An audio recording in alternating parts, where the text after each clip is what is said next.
Okay, the rule of deloading is to actually deload, like actually step away and let your body recover, because I've seen so many people in like the world of Instagram powerlifting now and just like raw powerlifting, like we'll do a deload and the deload will be like, I did chest, shoulders, triceps, and I went to failure on like 37 exercises, but they were all like bodybuilding stuff, so it doesn't count.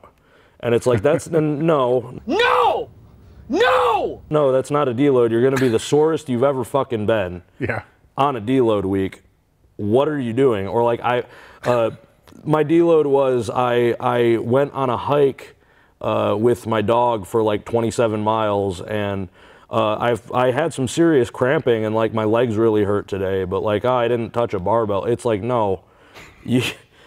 A deload is a part of your training. It should be a portion of your training, and you need to actually deload. And I'm guilty of it. Like, God, I've done it where I've been like, it's a deload, but I still feel good. Fuck it, you know. Like I'm gonna do some other shit. Like I won't actually do like some squats, but I'll do front squats. You know, that's not the same thing, you know. And then you wonder that session, that week, your deload week, you might feel great, and then the week after, you're in a new block, and you're like, I'm gonna fucking die. Like, what have I done? It's basically just, if you deload, actually deload. Do what your coach says. If they're a smart coach, and like back away from training and recover. Take naps that week. Watch stuff on Netflix. Like there's a lot of good things to do other than lift.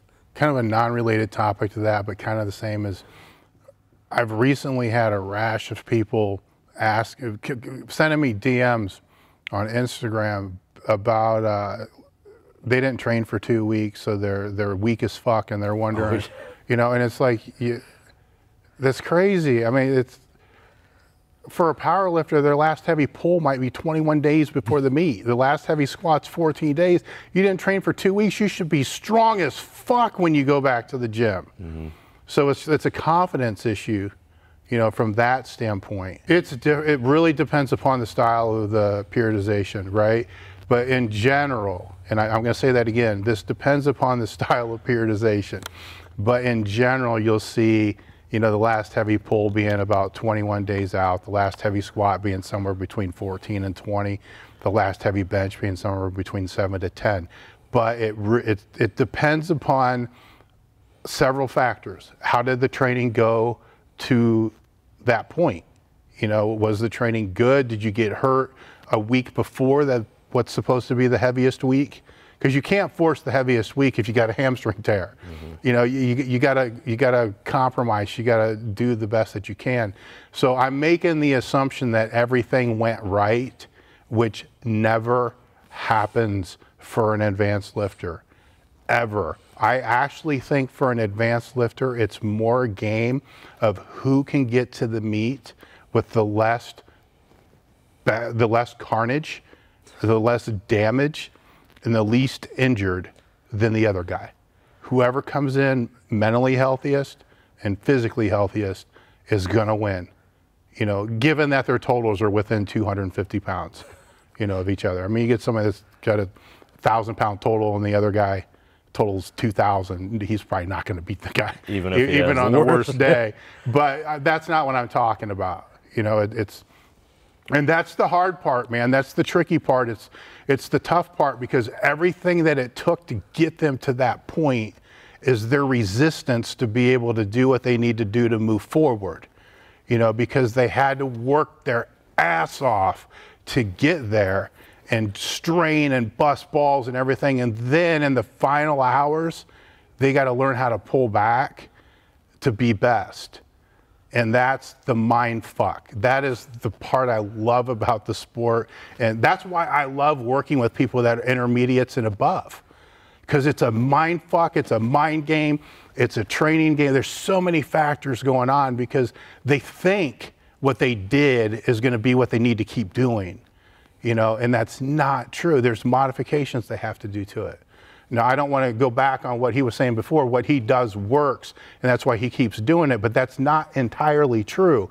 If you looked at his program today from this year and compared it to his program 6 years ago, it's still the same periodization, but it's vastly different in workload, intensity, volume, and all those things. And I, like, just touching on, like, getting to the meet with the least amount of carnage. Do you remember what Janice said yesterday? You weren't here. Like, I wish you heard her say this, because this was, like, fucking profound. Like, it's, everybody loves to say, like, I would do whatever it takes. I'd do whatever it takes. I'd do whatever it takes. It's not a matter of that. Anybody can, like, honestly, it's, yeah, it takes a lot of a person to do what you need to do to be the best. But anybody can go to the gym. Anybody can, like, force feed. Anybody can, like, take whatever they need to. Anybody can do that if they set their mind to it. It's not about what you can do. It's about what you can endure. Like, the tears, the setbacks, the modifications, the having to, like, realize, like, oh shit, I need to pull back a little bit. Enduring the failure where you keep pushing all the way into a meet and then you only hit your openers.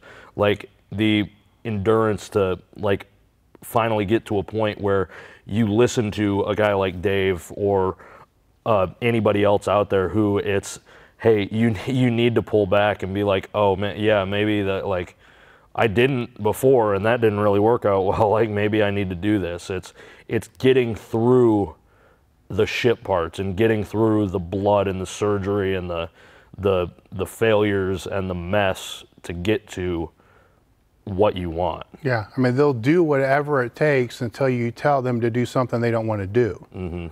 Then they don't want to do whatever it takes. So they'll do whatever it takes, but you need to take a week off.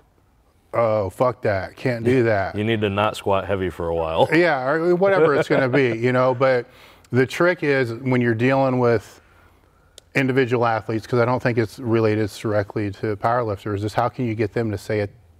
How can you get them to say what you need to tell them so it's their idea, not yours? You know, and that's dealing with the mindset of the specific type of athlete that excels in individual sports. You know, you can tell them all you want, but if they can tell you, yes, they're going to do it. The other ones always leave the question.